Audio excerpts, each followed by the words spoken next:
Erica. And Liana. Come join us on Patreon, where you can unlock weekly episodes of videos and be invited to Patreon exclusive Zoom meetups. Just download the Patreon app and search for Night Guys Podcast. Or go to the website, www.patreon.com/nightguyspodcast. You can join for as little as $2 a month for full access. See you on Patreon. Squeedle deedle deedle doodle doodle doo.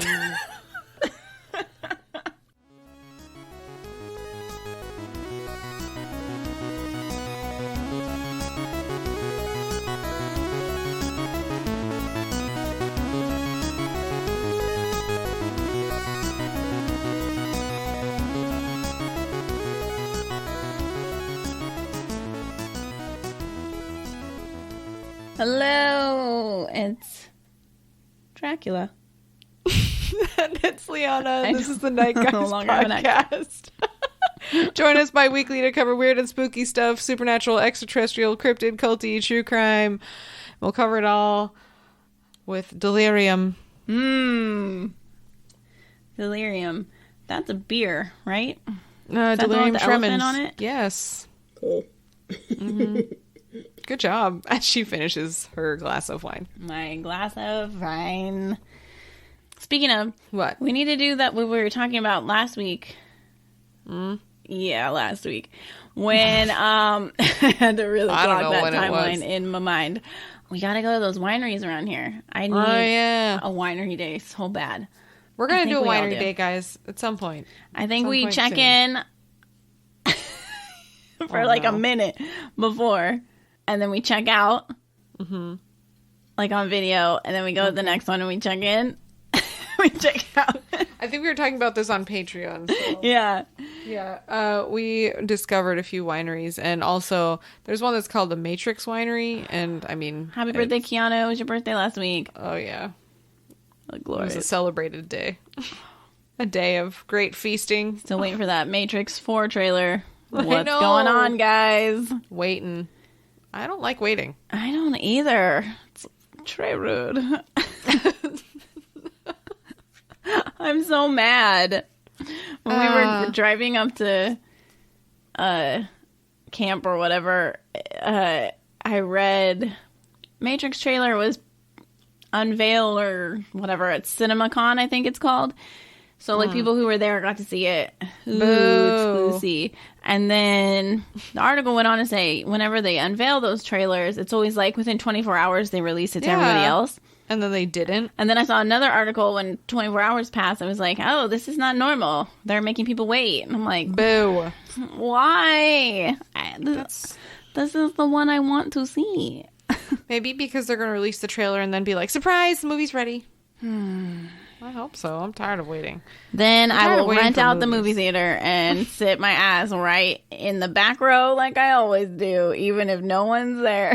Okay, well, if you're renting the movie theater, I want to sit in the middle because that's where I always sit. Oh. The middle. Dead middle. I like middle, but middle leaves you open to somebody touching the back of your chair. And not if you rent out the whole place. Can't fucking handle it. It'll still feel like I'll remember times and it will irritate me. Well, then you can sit in the back. I will. I love the back there. Watch my back, and then I'll just sit in the middle. I'll watch your six. Don't worry. I won't let anyone in the Matrix take you. Or maybe I will if I'm eating popcorn. I might. Popcorn or Keanu's in like a slow-mo scene, then your six will be exposed. Guys, we're excited. We just need movies. Movies. You know what movie I've been waiting for since before the pandemic? Shit. Fucking Antlers. It's that Wendigo movie. What? What's that? I remember that. I showed you a trailer like last year. Oh, it looks spooky. It's got like a little kid basically is like feeding the Wendigo. Oh man, it looks awesome. And that dark. Sounds vaguely familiar. I know I watched it. If you sent it to me, I watched it. That they have like not fucking released it. Ugh. It came out. It was supposed to be released before A Quiet Place 2. Wow. Like 6 months before. That's crazy. Yeah. What is that? What is that about? I don't know. But I don't like it. I want it out now. Oh, this is perfect too. I've now forgotten and remembered 3 times. Sweet. I watched the first 2 episodes of the new season of American Horror Story. Oh, shit. I forgot that is out. I keep also forgetting to watch it, and I finally remembered. Oh, shit. I like it. I'm only 2 in, so I don't know how many are out right now. Maybe it's just the 2. Which I did not like. Roanoke was balls. Okay. So it's better. Those. I liked Roanoke, I guess, like the first episode. I was like, this is kind of fun, because that's when they were in like the haunted house and like... right? Yeah. And I like Cuba Gooding Jr., and that was fun to see him. And I thought it was going to be people, and then it's like I don't like when things take a hard turn. Oh my god. I don't like that unexpected shit. Okay, I don't like it. I mean, why? This is dumb. It's like, ooh, I love race car movies. Now there's an elephant that is fishing. What does this have to do with anything? What happened to race cars? I don't want this. I mean, that actually sounds kind of fun. It's an upgrade. Like elephants fishing? That sounds like a good time. It does. Okay, so I liked it. Okay. So far. What's it even about? I don't even... Okay, so this is also what I'm a little confused on, because I haven't bothered to Google it. Okay. I don't know if I ever will. But... Don't do it. Come to your own conclusions. I always do. Okay, so because... Oh boy. Okay, wait. Hold on. You can do this, mind. Because of the pandemic, they're behind 2 years. So we missed one. So there's 2 seasons that are out this season. Really? One involves... Okay, I forget the name of them. But one involves vampires, mermaids, I think. And one involves aliens. What? Okay, so there's 2 seasons. They decided to do 2 in 1. Is my understanding, because they're totally separate. 2 in 1? I think so. I think they're separate. I don't know. Maybe they'll try to end one and start one somehow in a way. But I think it's actually 2 separate seasons. Again, I have not Googled this, but I know there are 2 separate seasons. They have 2 separate titles. Wow. Okay. I have not looked into this at all. Is Evan Peters? He's not in it. He's in the one I'm watching right now. Oh, thank God. Okay, because he's like the main reason that I watch. Yeah, and I really like who he is for once. I feel like I haven't liked his characters in a long time. They've given him so bananas of a character that it's like, I don't like the character. There's no way I'll ever like this character, even if he's playing it. Oh. Do you know what I mean? So, like, the one where he plays, like, the cult leader, and there's the clowns, and the beehive ad one. Yeah, I couldn't even finish that season. Yeah, and that's what I'm saying. Like, it sucked, because it's like, I don't even like him in it. And then, there's another one he did that I didn't like his character either. Like, remember when he was, like, the Frankenstein one in Coven? He was like, that was like, this is kind of whatever. This isn't a good use of him. I like him in this one. Okay. He's fun. Okay. And he and... Is her name Frances what's her name? Conroy? Is that her name? I don't know. Sure. The lady who has usually the crazy red hair.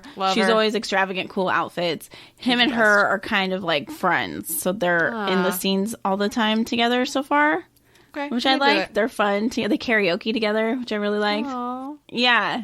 I really like it so far. Okay. Well, cool. I'm excited then. I just hope they don't switch up the plot and and take that elephant fishing there. I think they're gonna go elephant fishing. We'll have to work that out. Yeah, they're gonna do that. We'll have to workshop that. Did you have news? Yeah. Oh, besides that, yes. Okay. Is he on the dreamboat? Evan Peters? I would too. There. Okay, cool. Yeah. I'm glad that we've decided. I think he's pretty dreamy. Yeah, I do. In like a weird, creepy way. I almost said I do declare. I wish you had. My like short-circuited. And I couldn't speak when I thought it. You're like, I did. I declare. That felt crazy internally. Oh, I'm sorry. It's okay. It was funny feeling. Okay. There's apparently ghostly activity that was filmed at the Welsh pub. The Welsh pub? Is it called the Welsh pub? Wait, what is it? The Welshly Arms. The Welshly Arms. Old SNL. If you guys don't know it, then shame on you. A hot tub. Okay, a curious piece of security camera footage from a pub in Wales shows a chair moving on its own, and the establishment suspects that the site's resident ghost, Gerst, was behind the eerie incident. The strange event reportedly occurred earlier this summer at the Lansdowne pub in the city of Cardiff, as manager Haley Budd was sitting at a table and looking at her cell phone. Suddenly, a chair positioned across from her slides a few inches forward and tucked itself under the table that she was... Wait, is this at the table she was sitting at? Because I'm even weirder. Catching the puzzling motion out of the corner of her eye, she heard the chair slide, and she given seen in the video looking around in an attempt to be like, what just happened? Oh, no. Recalling the weird moment, she said, in the video, you can see me looking to see if it was something in my bag that moved. Why? Okay. What's in your bag? Then I was trying to tell myself that maybe it was the wind. Oh, a bag that wind. These are weird possibilities. These are weird reaches, dude. Okay, girl. She revealed that she has since tried to recreate the scenes. Why? Quote, so many times. But there's no logical explanation. One fantastic possibility that has been put forward by pub regulars is that the chair has been moved by the resident ghost, which is said to be the spirit of a woman who they would nickname Lady Lansdowne. Come on, come up with a fun name. Yeah. Boo. Chair lady. Old Marge. Or something. Oh. Give her a name. Yeah. Why not?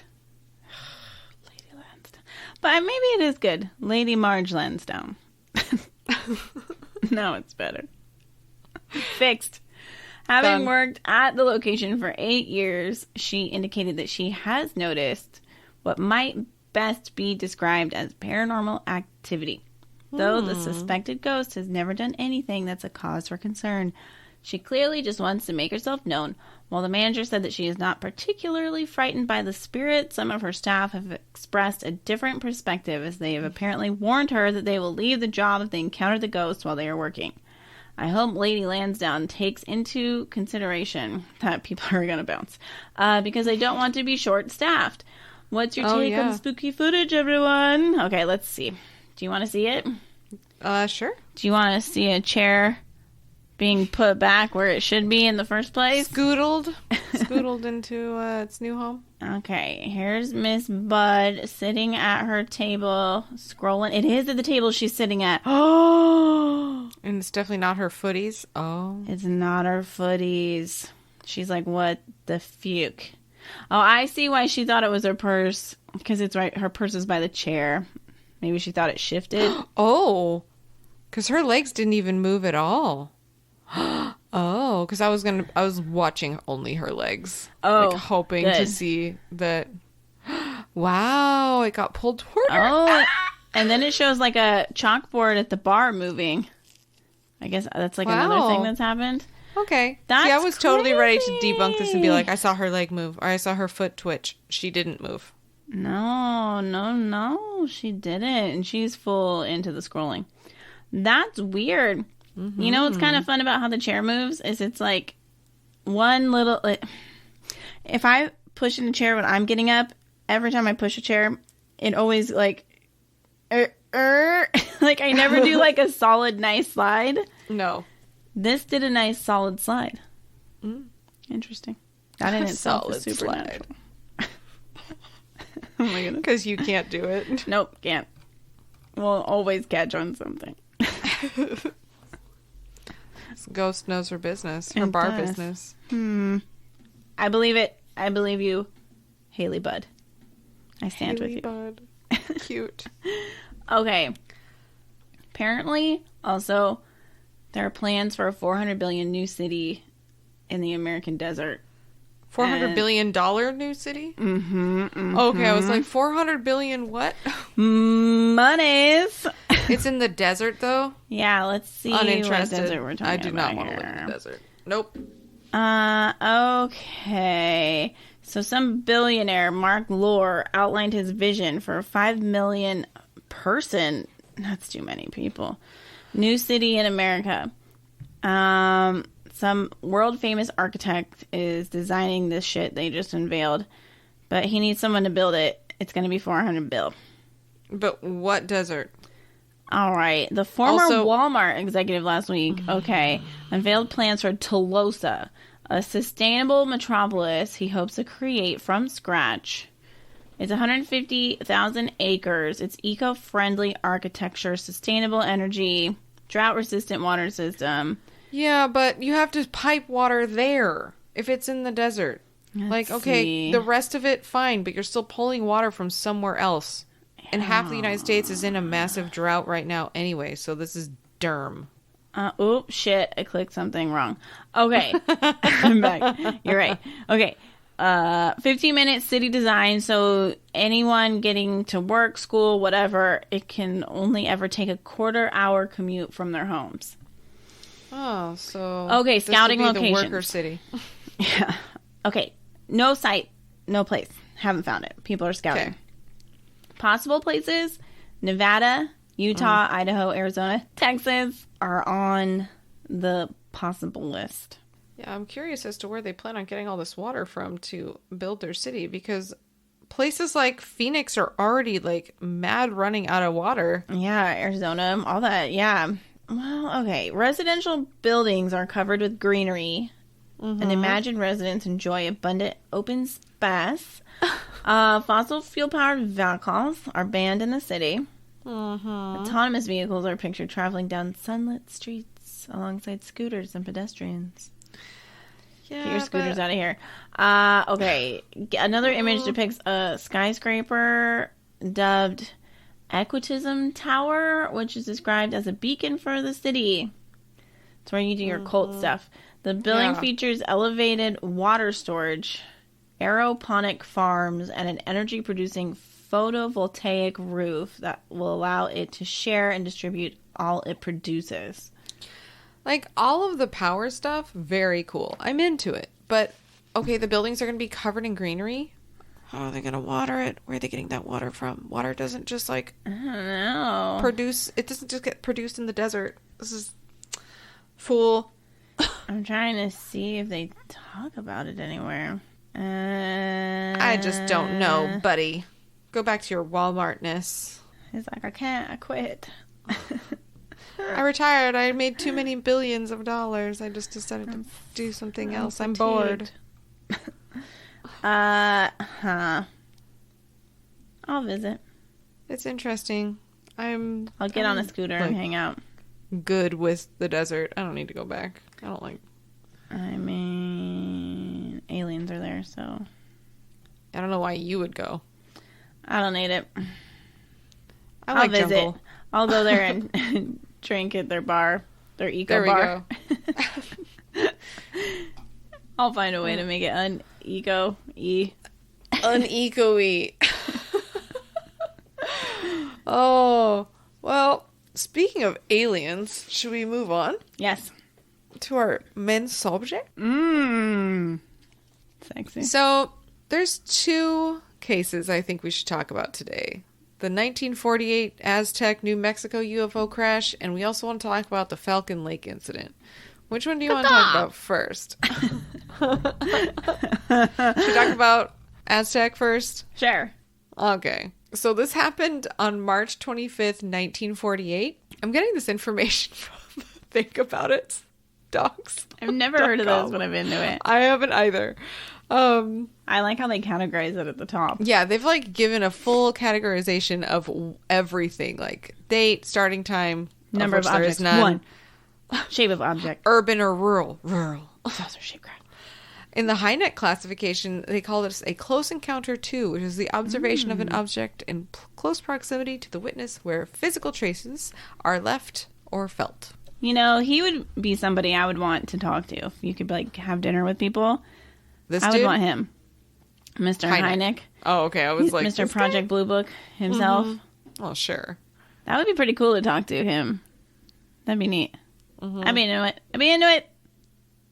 Get on over here, you crazy SOB. He would freak you out. But then I would know more, which would help me be less freaked out. Maybe he could be like, well, in like 5 of the cases that I researched within the last year, we saw that aliens are very not down with fire.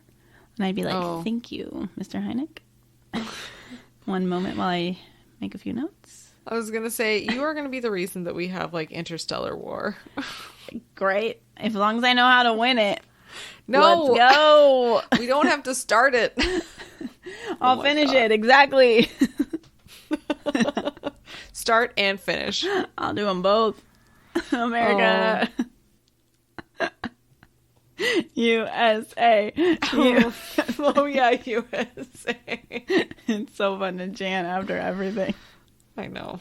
I can't help it. Okay, so the incident at Aztec.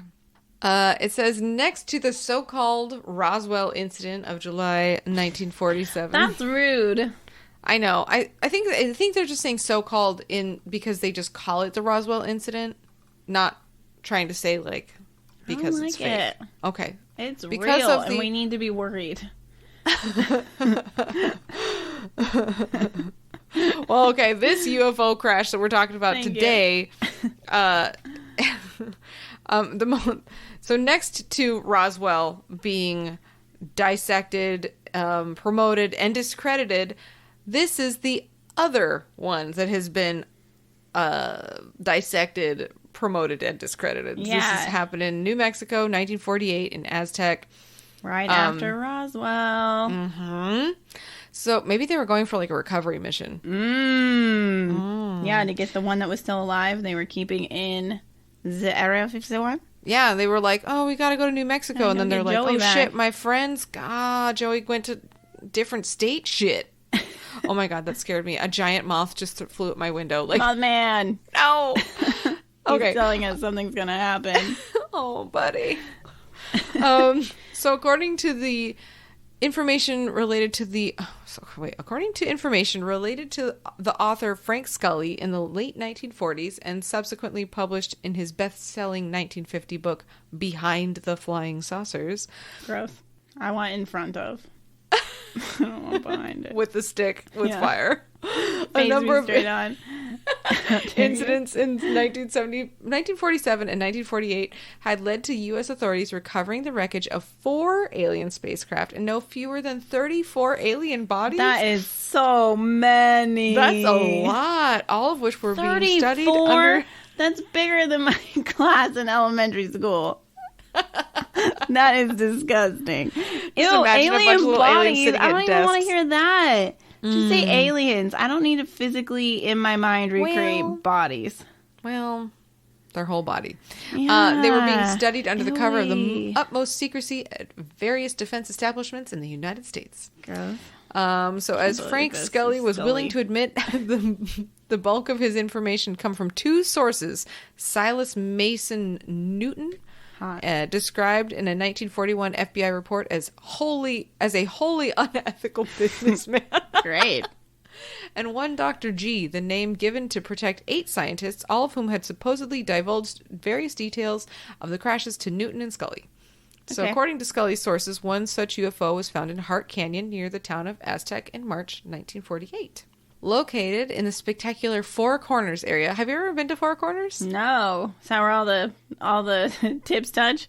Yes. Yes. New Mexico, Colorado, Utah, and Arizona. All of their tips. They're just right Uniting, there. Like Captain Planet style.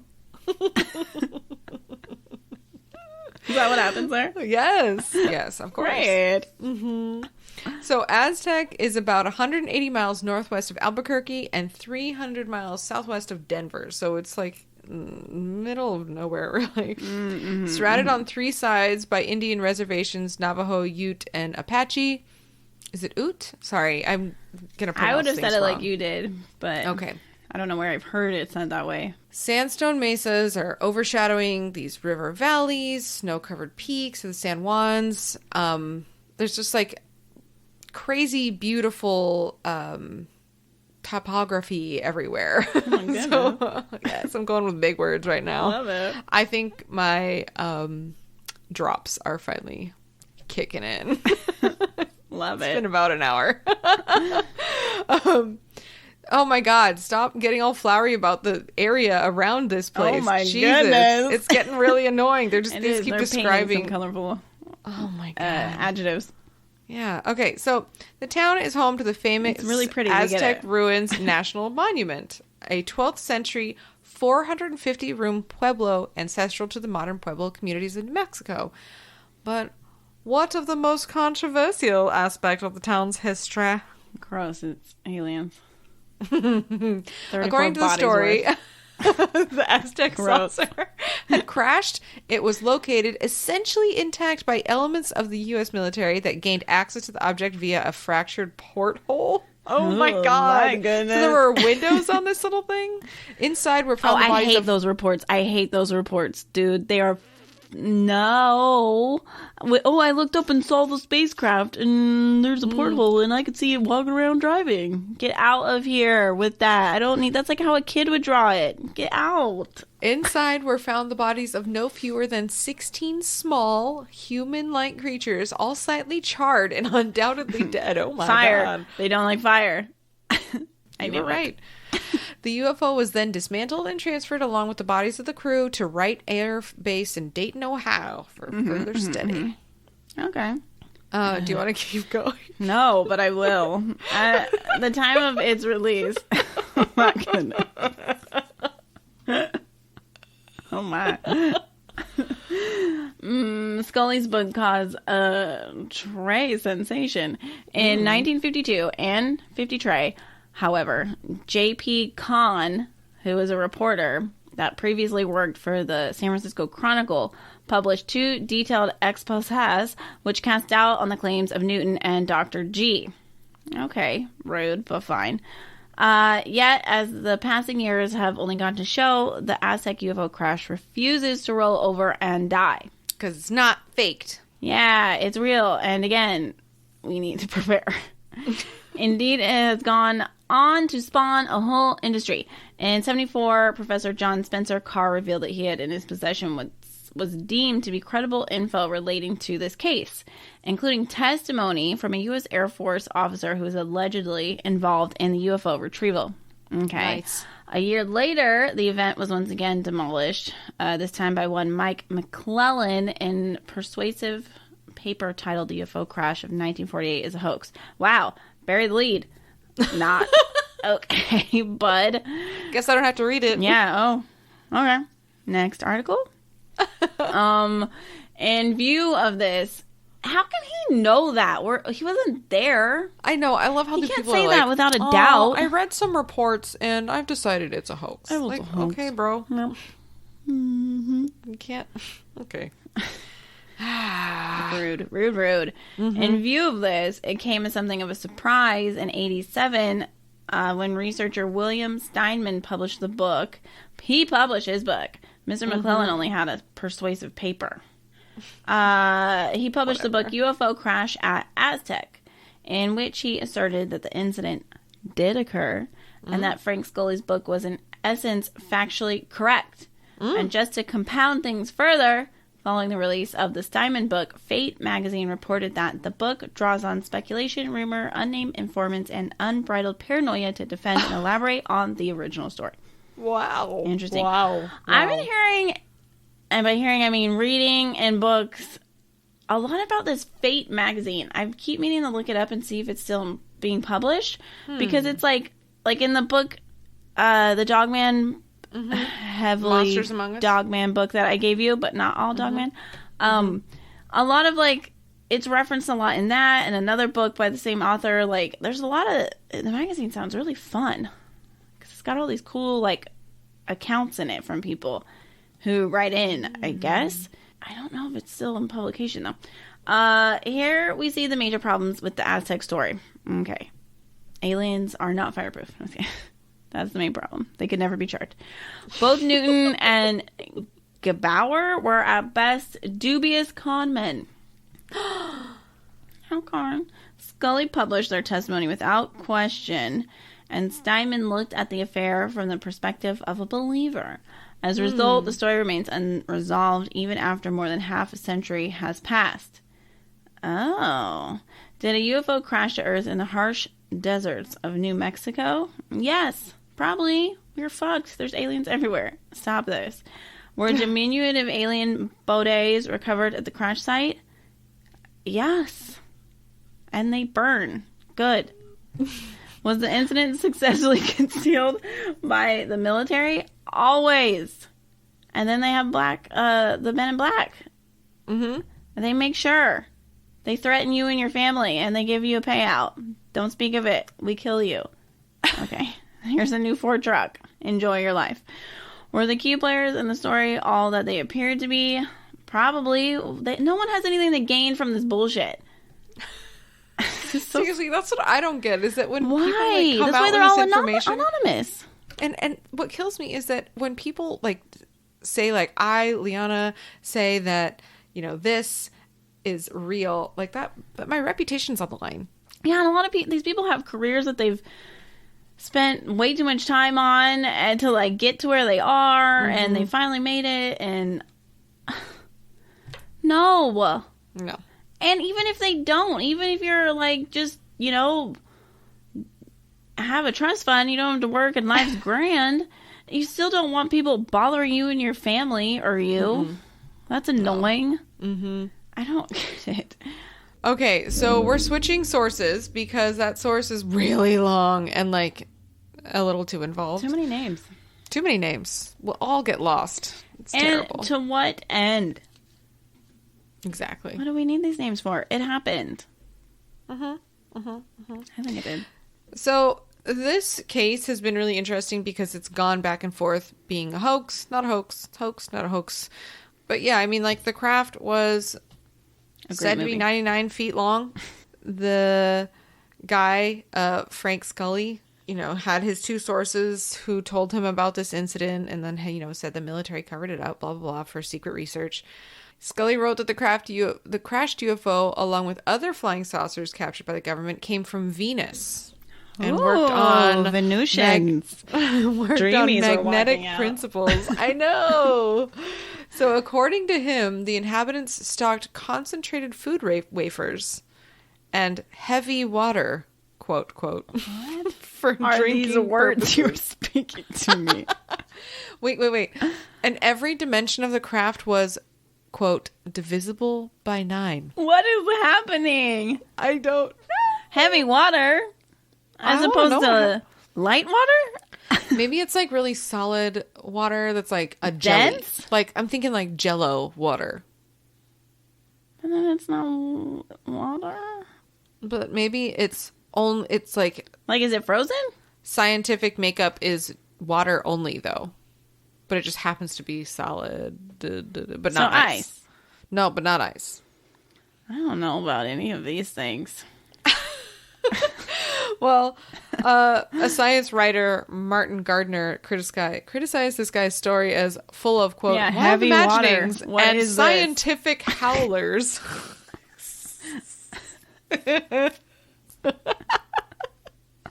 What's going on? Oh, my God. I love it. But so this I thought was really... I mean, it sucks because they're really trying to push that this was a hoax because in 2013, an FBI memo claimed by some ufologists to substantiate the crash was dismissed by the Bureau as second or third hand claim that we never investigated, they say. But that's what they would say. I know. They don't have the FBI vault thing it's not open. That's just the CIA documents. The FBI doesn't have right? Or is it? I don't know. Even if it is, they'll just redact whatever they don't want us to know. Yeah. They're not going to actually tell us. They don't even tell the president. This is like the highest of high ups. You know what I'm saying? These are the people who regularly consume heavy water. They know. So, ufologists, according to ufologists, through the mid-50s and the early 70s, most ufologists considered the subject thoroughly discredited and therefore avoided, because obviously. But in the late 70s, Leonard Stringfield purported that not only was the incident real, but that the craft involved was one of many, like we said, captured and stored by the U.S. military. And in later years, many quote, alleged, quote, first-hand accounts of the Roswell crash contained the Aztec crash story, so with some claiming that the craft was made of a material impervious to all heat, while others claimed that the craft was damaged by the crash. So maybe the material was impervious to all heat, but their little something went wrong. Bodies were not impervious to heat. So the craft got really hot, but they charred up, baked them. I love this info. Well, okay, so the humanoid bodies were said to measure between 36 inches and 42 inches. Ew. And weigh around 40 pounds. And then apparently, according to I don't like that. them, I feel like smaller things are meaner. I'm used to punky. I'm basing this all say like chihuahuas. This is all I'm picturing. According to Chihuahua lore, biology, and psychology, they are evil. Can't. But yeah, they're definitely not. They are not impervious to fire. They love it. More. Well, so anyway, it's still up in the air whether or not this one's a hoax. It's real. All of these cases should be treated as 100% certified. Yes, it happened.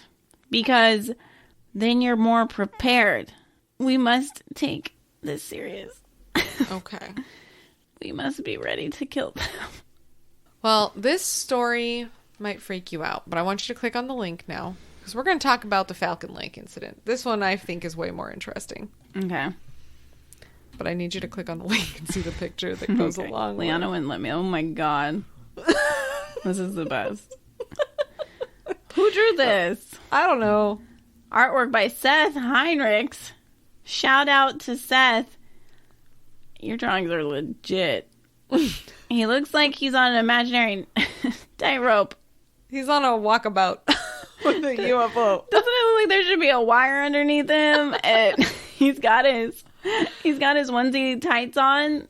Oh, he's ready for it. He's got his little footies cold. on. Yeah, so we put a flannel over it. And there's just a UFO watching. Like, is this guy okay? I don't know. No, he is not. So, I'm going to start reading, cool. And I'm going to let you take over. We'll just switch back and forth. Okay. So, this is the Falcon Lake incident. On the afternoon of May 20th, 1967, a man named Stephen Michalak stumbled. Maybe that's why he's walking like that. He stumbled onto the parking lot of the Falcon Motor Hotel. He seemed drunk or something. He's having a party. At least that's what the Falcon Beach Highway Patrol officer thought when he spotted the man walking down the highway earlier. Oh, good. So I like how he just let him stumble down the highway. Wasted. He's like, shifts over in 10. Yeah. Bye. I didn't see that. So Michalak was an industrial mechanic by trade and an amateur geologist on the side. Oh. He would often come out to Falcon, stay in the hotel, and prospect for quartz and silver in the woods. It was not unusual to see the man around, but something went wrong this time. Okay. In the parking lot, he approached the hotel owner and told her that he needed a doctor. His eyes were bloodshot and he was out of sorts. That day, there was no doctor in town because it's the middle of nowhere, so Michalak rested in his hotel room and he phoned his wife and told her that there had been an accident, but that he was okay. And then he asked her if she could have their son meet him at the bus terminal in Winnipeg. Oh, by the way, this is in Canada. Canadian. Okay, good. Sorry. Check. I guess I should have said that. But yeah, so he would be on the next bus out of Falcon Lake. So at 10:45 p.m., the bus pulled into the station in Winnipeg, and Michalak's son drove him directly to the hospital. When Michalak was seen at the emergency room, he felt nauseous and dizzy, and he had severe burns on his upper abdomen. Radiation, he was near UFO. When he told his physician about the injuries, this was likely the strangest explanation the good doctor had ever heard. He had been burned by a blast of hot air from a UFO. No.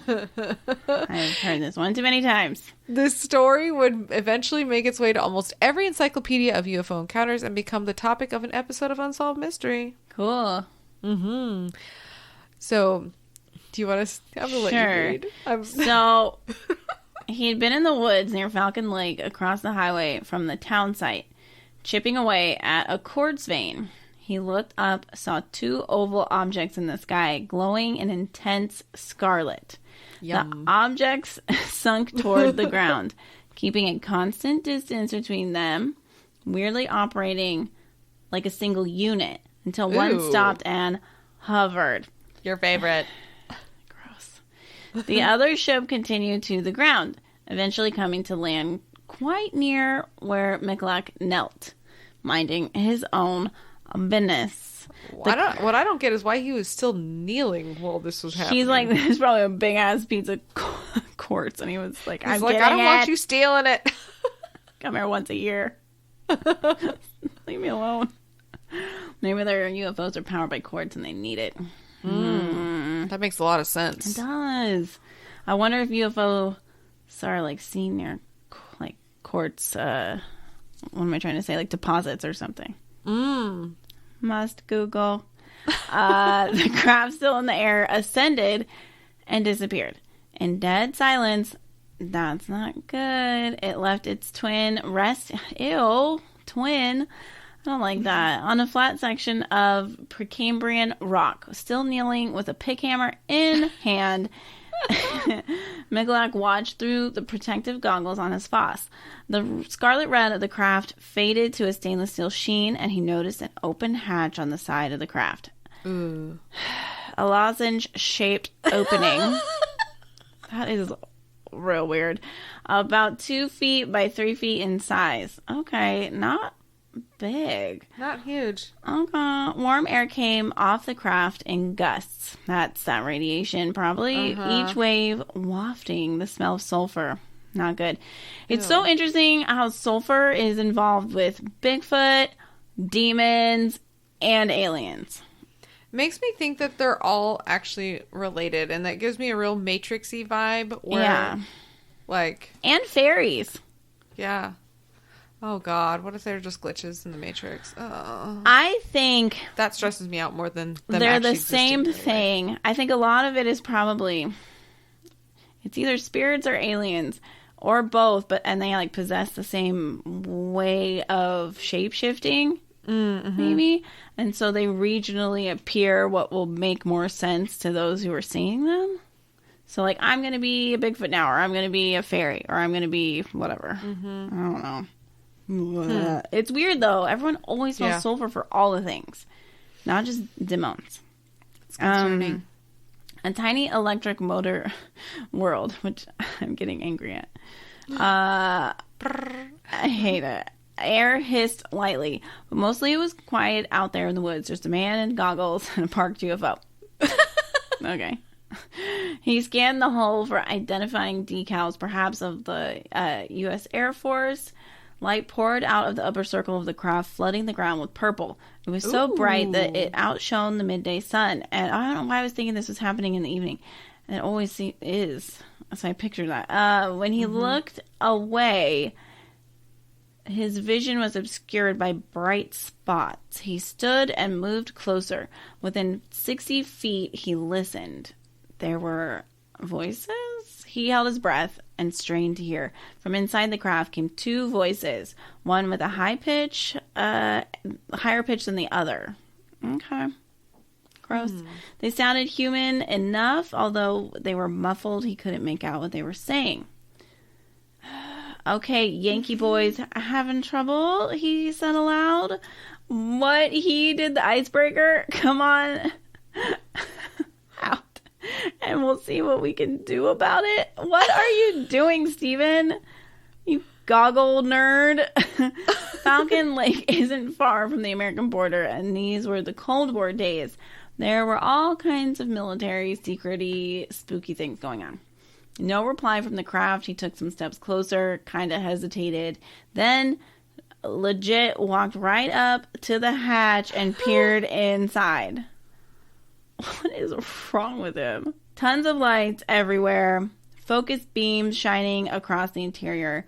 A series of flashing lights switch on and off in random sequence. He stepped away. The craft was still motionless. There were no signs of welding or seams to be seen. It was extraordinary. He reached out with his gloved hand and touched its side. It was hot, burning hot. He pulled his glove away and saw it was melted. Ew. Ew. Ew. So are they not impervious to heat? No, well, his glove was melted, so I think these things can get really hot, but when they say impervious, I think they just mean, like, heat doesn't affect it. It just gets really fucking hot. Okay, but so the aliens can't touch that. Was that inside or outside? No, it was outside. Okay, I was confused, because he peered in, I thought he was touching inside. Okay. All right, so without warning, the entire craft just tilted slightly. And then he felt he felt a scorching pain across his chest, and his shirt burst into flames. Oh boy! Oh my! Instinctively, Michalak turned away and tore off his shirt and undershirt. He felt a rush of air around him and looked back at the craft. It was already rising above the treetops, and then it was nowhere, gone like its sister ship. He then felt nauseous, and his head began to ache, and then it ached more, and then he broke into a sweat and vomited on the rocks, on his quartz, and then the quartz was worthless.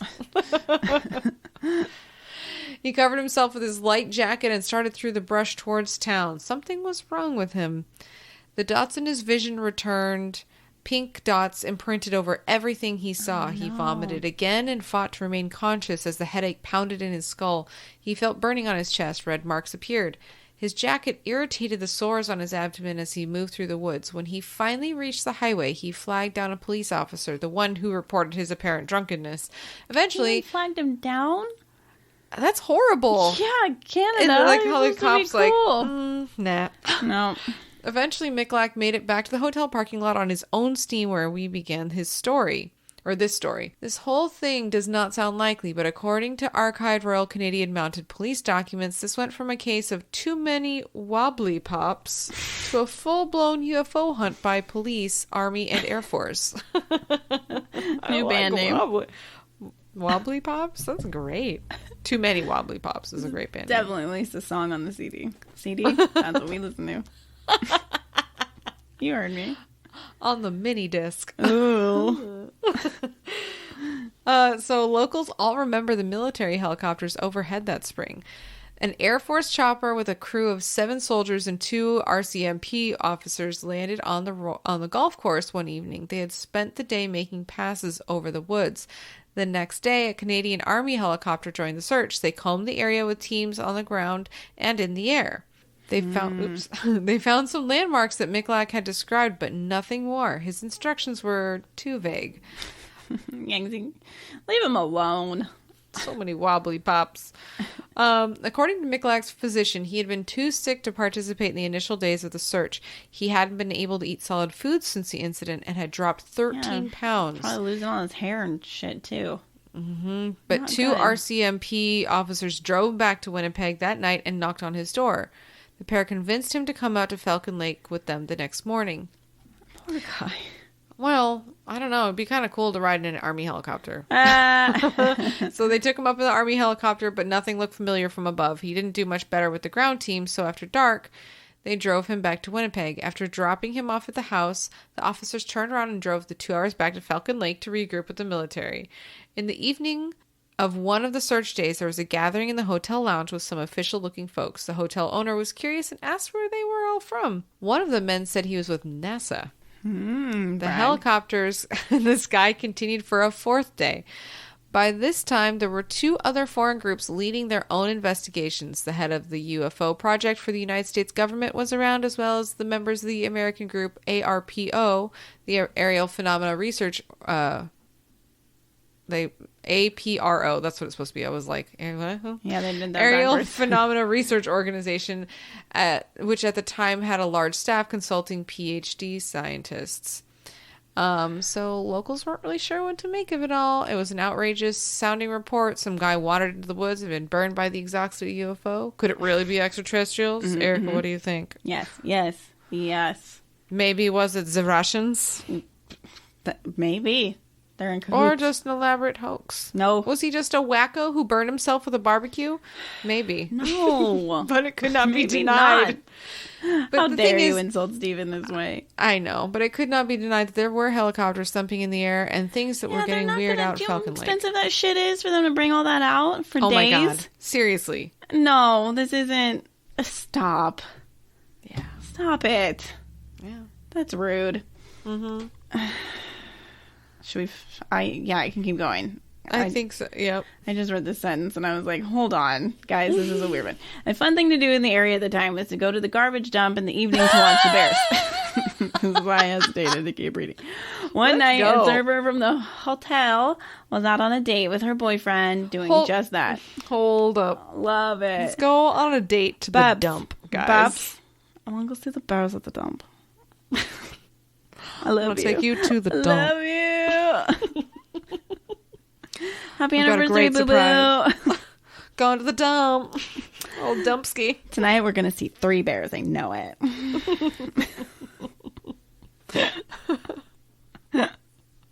Oh, my God.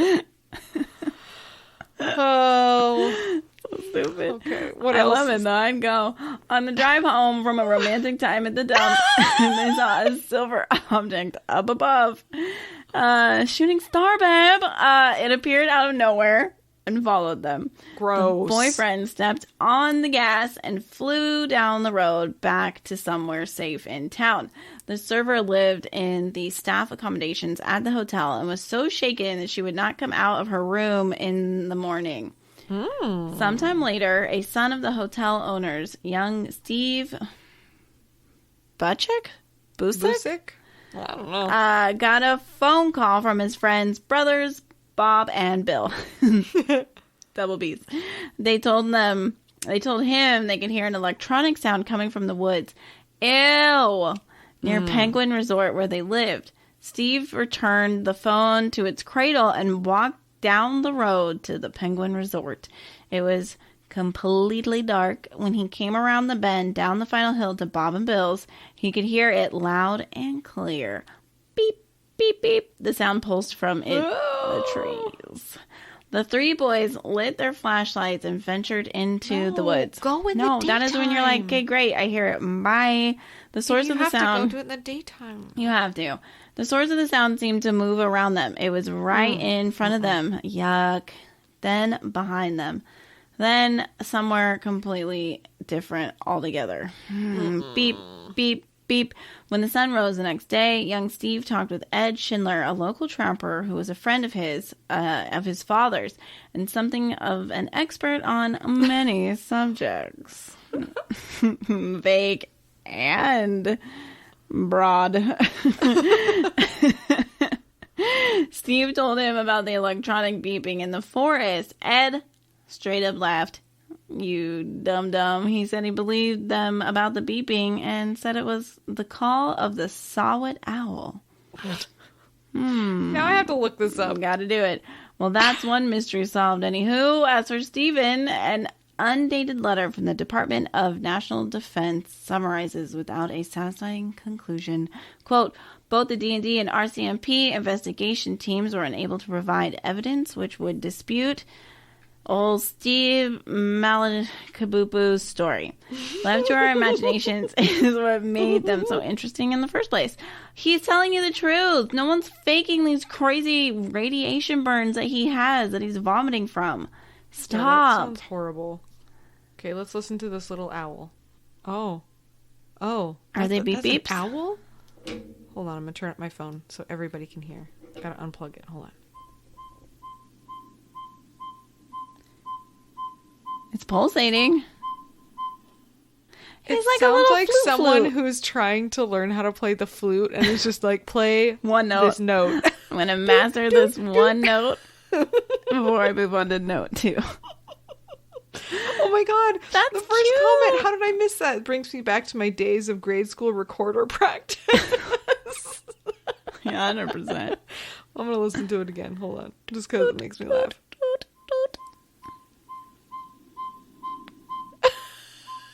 What's he saying? Is that like, come over, hang out, bored?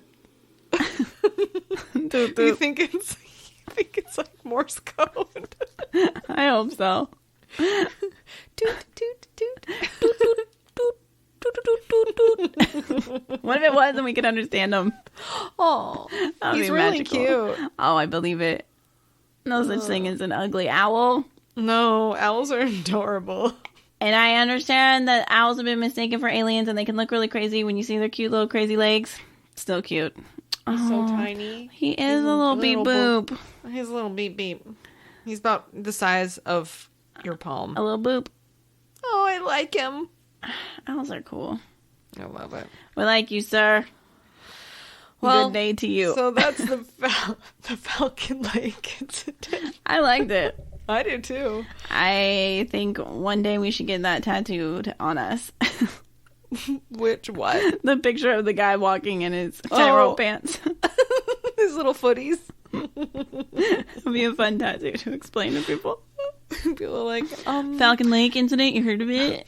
Like, did you get this tattoo in prison? This is rough. You just don't know stuff. Get out of here. Oh my god. Should we spin the wheel? Yes. I think we should. Okay. I want to see what crap we got on here. Oh god. Okay. All right. Play that ditty.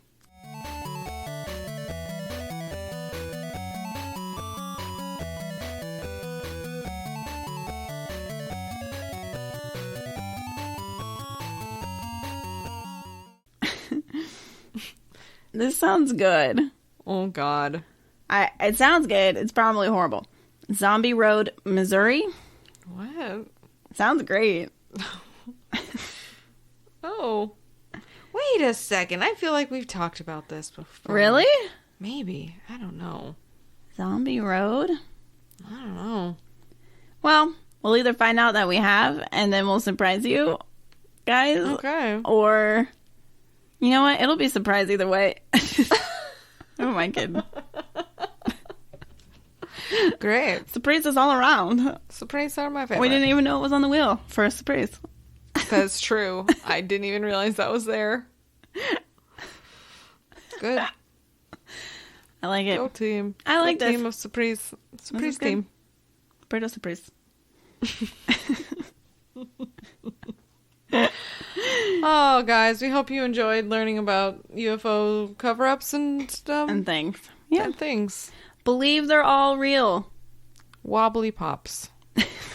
Those are the takeaways. That's my big takeaway. Wobbly pops. Believe everything. Mm-hmm. And use it. Use the information to make it into a weapon. Like burning aliens. Weaponize all info. That seems like a lot of work. No, it's quite easy. I'm lazy, so that's a lot of work. I got it all cataloged in the old mind. The Mind Palace. Yeah, the steel trap. I don't think either of us have a steel trap up there. You're right, it's platinum. Trashy. Mine's made out of tin. Vegan Jello. Just kind of oozes through. Like a colander. Yeah. Oh, mine's definitely a colander. Mine too. Mine's a grater. Ooh, cheese grater. Mine's kind of like a microplane, maybe. I love my microplane. I think it's legit. Zest like no other. I don't even know what I'm saying anymore. I'm tired. I feel like I do. So I don't like, I get that. I'm like, yeah, cool. I'll go get one. Legit. Be right back. What am I saying? Oh. Cool. We love you guys. We will see you. And by see, I mean You'll hear talk us at you on Thursday. Yeah. All right. I'm Liana. I'm Erica. All right. Bye. Bye.